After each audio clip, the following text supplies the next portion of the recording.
And she was a little bit nervous about that game. Wasn't sure if she was going to be able to do it. Of course, we did the typical, oh, you got this. It'll be easy, but it's a good win. And I've got to say, I walked by her right before we started this while she was setting up on stage. She is locked in right now. Yeah, Cheesy always has had a more like antithetical view to the game, like just looking at ways to extend her advantage state and also to be as safe as possible in disadvantage.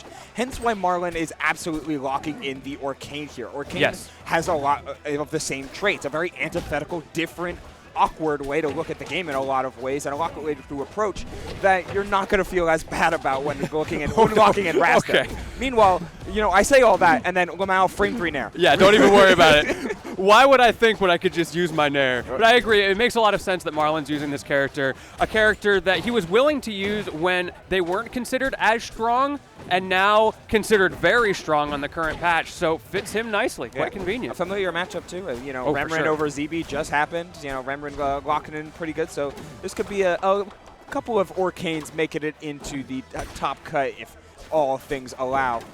One thing that I'm going to be very curious about for Marlon throughout this set is how he opts to use the puddle. Typically, he is the kind of player who will set that puddle up in the corner and then not use it as much until he needs that Ex Machina. But that seems to have maybe started to change a little bit, and I'm noticing immediately in this set is using it to ledge trap in the corner quite often. Yeah, making use of bubbles and honestly putting the puddle down onto Kragg's pillar, or at least trying to aim towards it, is half the battle. It's another way to take advantage of those extra frames that spawn whenever, or the extra frames that are available to hit whenever Kragg spawns that pillar. Those are the weak points, but it's a huge forward air from Cheesy coming on from offstage. Offstage has always been her domain because she makes more stage and takes advantage of that classic pillar up strong. If you're going to try and get greedy, Kragg is going to shark you from below the ledge. That stock lasted forever. Great stuff to both players to be able to be so consistent, avoiding the big hits, but there's the big hit coming out from Marlon. That down strong going to even things up, and that is a key factor as you're trying to keep your opponent from getting the opportunity to set up their game plan. All right, the throw game is going to be huge here. Yes. I mean, like, Orcane's throw game already is like really, really solid, but when you have the ability to have like tech chases on the side platforms with forward throw, a back throw flexibility, and of course against Kragg's big body, up throw is almost guaranteed to extend almost regardless of percentage. Man, the awareness from Cheesy, the way she used that rock pool as she was just barely descending below the ledge to make that hitbox hit Marlon, and look how much she has turned this around, barely missing with the rock, but creating that threat. It's always about like representation when it comes to fast characters like Orcane and flexible characters like Kragg. There's so much to worry about in so little time. Puts up the pillar super low, but gets there. No, the downbeat was pushed the wrong way. Those Spires a chance to punish, but Marlon did miss it. The rock is going to be in the way for Cheesy, though. Going back to ledge, always making Marlon play her game. This quick slip and slide. And she's hydroplaning. She's got to worry about that puddle in the corner. Is able to get past it. Very difficult to do, but barely maneuvering through there. Still has that pillar, and you've got another one if you need it because you didn't spend that one while you were off stage. That's from the last time. Oh, hello. But getting the side hitbox down there. These two live forever. Man, these two are, oh my God. They're so consistent. Okay. There you go. My fault. Yeah, don't worry, I got you. Man, Marlon just lives forever. I can't believe how long he's lasted. Yo, Chivo? There you go. Chivo, let's go. The daring Orca finds that daring hop, but you know we just want to keep it even. Yeah, but it's Cheesy keeping everything even. 7% and retreating to the pillar, retreating to the ledge. Ooh, that was a little bit aggressive. Maybe expecting a floor hug attempt there, trying to break it with the F smash. This is no pillar. Nair getting sent the wrong way. Has a chance to tech. Oh, but that's not going to save you. Oh, this is Kragg with rocket hand. That's so bad. I'm surprised we didn't see Marlon press further. Instead, we're just focusing on ledge. I think because of the percent differential, maybe. It's a risky scenario to find yourself in, possibly thinking he can win this straight up. We'll see if that ends up being the case as Julie gets that install super back online. Marlon has always install super. I just registered. Marlon's always been like very, very like refined in both Rivals 2 in general. It's about like that crispy flowchart.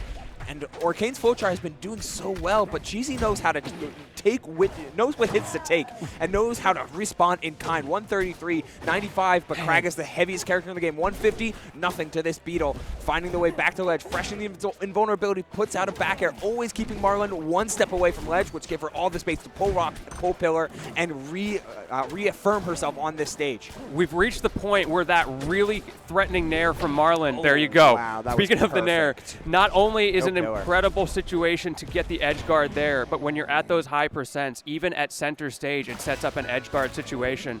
It's just so scary for Cheesy to try to play around that. Yeah, Marlon threading the needle multiple times that's game. Oh my god, it was one game, but it felt like forever.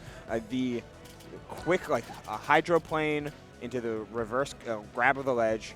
You do it so quickly right as the Kragg is coming up to grab ledge off of the pillarless, or on that it forces a pillar spawn, and it guarantees you the nair afterward. It's like you just thread that needle and put Kragg in his worst position. And now we're going to the largest stage in the game. Interesting choice. How do you feel this is? Oh! Okay, it's Orcane. Okay, yeah, we're fine. We're fine. We got the puddle. The Ex Machina is here to save the day. But yeah, how do you feel about this stage choice?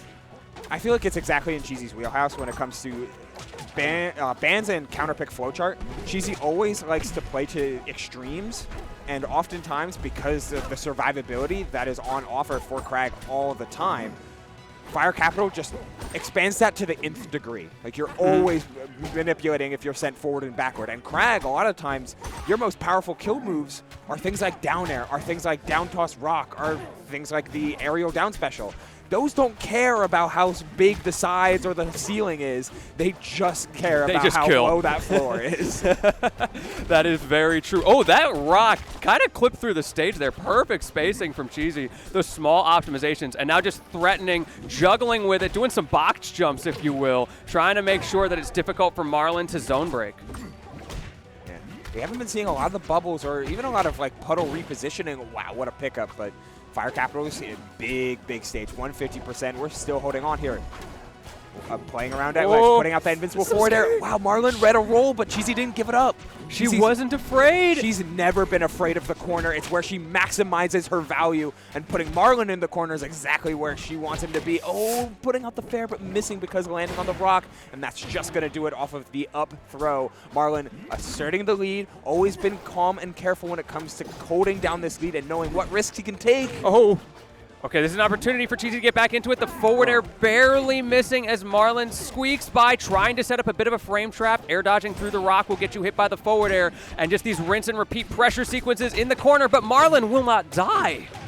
Oh, the forehug down, tries to down stroke that got spot dodged. Cheesy was doing so good at layering every one of her block strings, like a forward air into a jab, a forward air into a down tilt, like making sure that Marlon can't be too reckless out of shield, but that was close.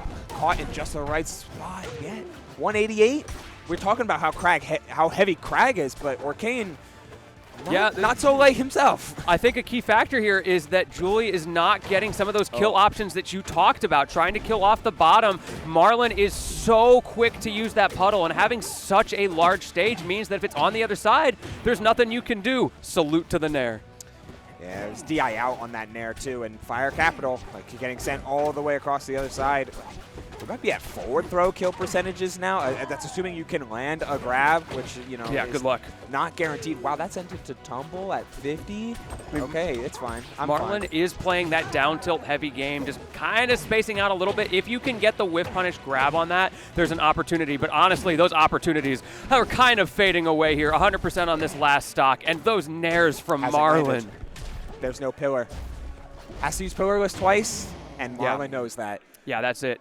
GG, shake my hands. However, the set is not over just yet.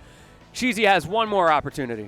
Yeah, Cheesy's always played into Marlon fiercely and on, like, a different axis than oftentimes a lot of other players play into Marlon, but Orcane being in Marlon's repertoire just makes it so difficult for Cheesy to, like, reliably set up all the situations that she wants to be in.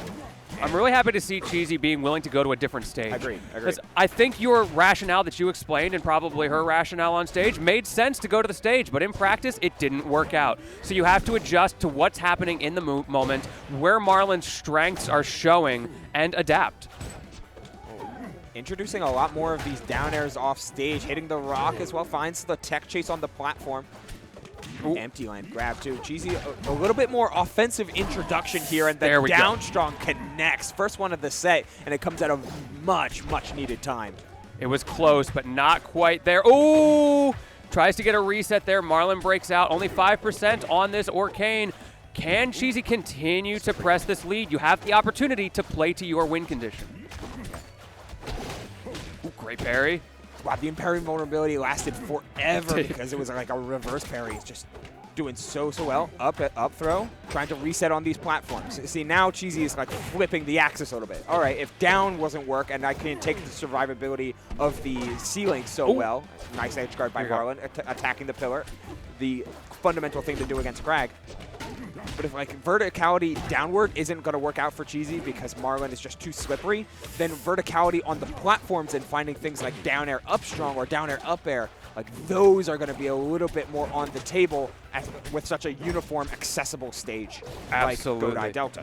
Well, Marlon is starting to get back into this, being more aggressive, taking more risks because you need those bigger rewards, and it's working pretty well. Great parry there from Cheesy, turning things around, puts Marlon in the corner, down air, back air. I was expecting an up air, but I imagine it wasn't going to kill, so you want to get him off stage. Yeah, Orcane's got a really, really high gravity, so killing him off the top is typically not something you're going to see often at even at like 130. So going for the back air, threatening extension, that makes a lot of sense. Ooh, nice both grabbing the wrong way. I love when that happens. That's the classic. You're both facing the wrong way and look like absolute fools in the scramble. They're just both reading rolls at the same time. Yeah. Exactly. You know, you just wouldn't get it. Like, we just don't get it. We just don't get it. Yeah. We're not big brain enough. Oh, no. Okay. Okay. Opted not to use the puddle and unfortunately ends up paying for it. Cheesy holding a fragile lead. The rock almost saving her, but it's not going to be quite enough. The rock ceiling so tempting to tech off of, but I wonder if Cheesy would have been better off just like not teching. Yeah, get a little ping pong just so you bounce out. Yeah, bounce out, or maybe like don't tech off the rock, but tech on the stage and tech roll out. Like it would have been tight. Yeah, there's opportunities. Yeah, hard to think of in the moment though. So hard.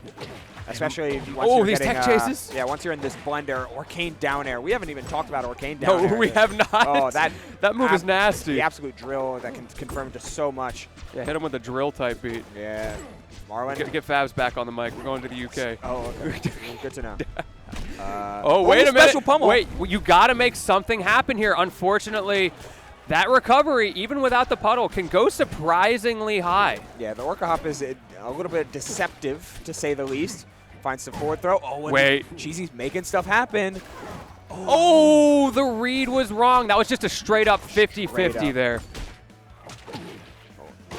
Yeah. Nice. Yeah, off the down tilt, you know Kragg's a fast follower, so you can chase horizontal really effectively.